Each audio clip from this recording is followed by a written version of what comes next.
আজকে আমি বানাবো গোবিন্দ চালের পোলাও। প্রথমে আমি চালটাকে ভালো করে ধুয়ে নেব, বেশি করে জল দিয়ে একবারই আমি ধোবো, বারে বারে ধুলে চালের গন্ধটা চলে যাবে।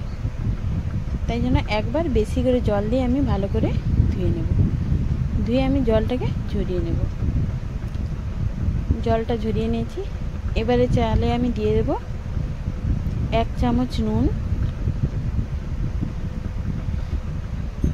1 চামচ হলুদ গুঁড়ো, আর দিয়ে দেব 1 চামচ ঘি। একসঙ্গে তিনটে চালের সঙ্গে ভালো করে মিশিয়ে নেব। মিশিয়ে আমি 15 মিনিট ঢাকা দিয়ে রেখে দেব।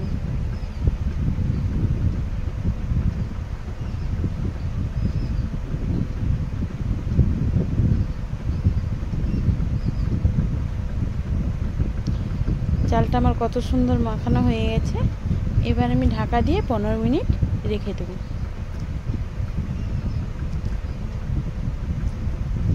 আমি এই পোলাওটা করার জন্য ননস্টিকের কড়াটা নিয়েছি। আমি দিয়েছি কড়াইতে, আবার 2 চামচ ঘি দিয়ে দিলাম। এবারে আমি কাজু কিশমিশটা আগে থেকে ভেজে তুলে রেখে দেব।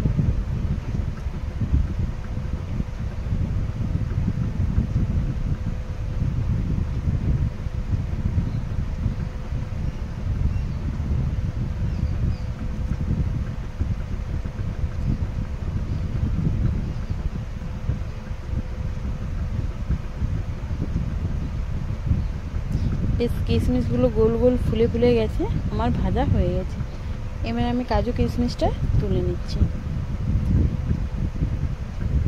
যে ঘিটা আছে আমি তাতেই গোটা গরম মশলা, এলাচ, লবঙ্গ, দারচিনি, তেজপাতা একই সঙ্গে আমি ফোড়ন দিয়ে দেবো। দিয়ে যে চালটা মেখে রেখেছিলাম, চালটা আমি দিয়ে একটু ভাজা ভাজা করে নেব।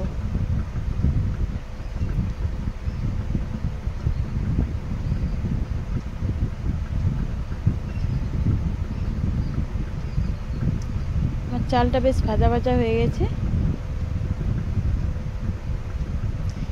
এবারে যতটা আমি চাল নিয়েছিলাম তার ডবল আমি জল দিয়ে দেব, আর জলটা আমি উষ্ণ গরম জলই দেব।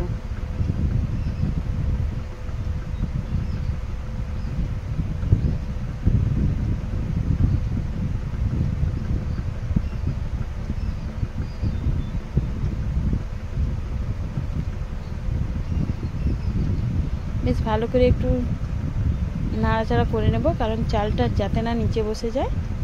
তাই জন্য ভালো করে নাড়ার পরে আমি ঢাকা দিয়ে রেখে দেব।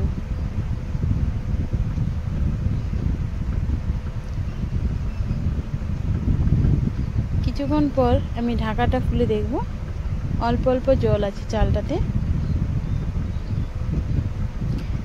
এরপরে আমি দিয়ে দেব স্বাদ মতো চিনি। যে যেরকম চিনি পছন্দ করেন মিষ্টি, সেই রকম চিনি দিতে পারেন। কেউ বেশি খেলে বেশি দেবে, কেউ কম খেলে কম দিতে পারে।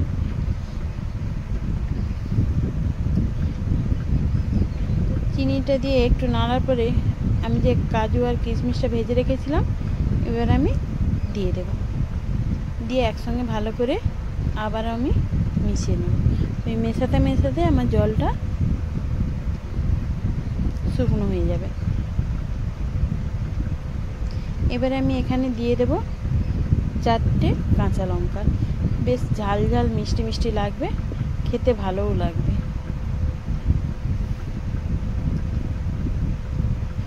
বেশ সুন্দর হয়ে গেছে ঝুরো ঝুরো গোবিন্দভোগ চালের পোলাও। পোলাওটা খুব সুন্দর দেখতে লাগছে, স্বাদও সুন্দর।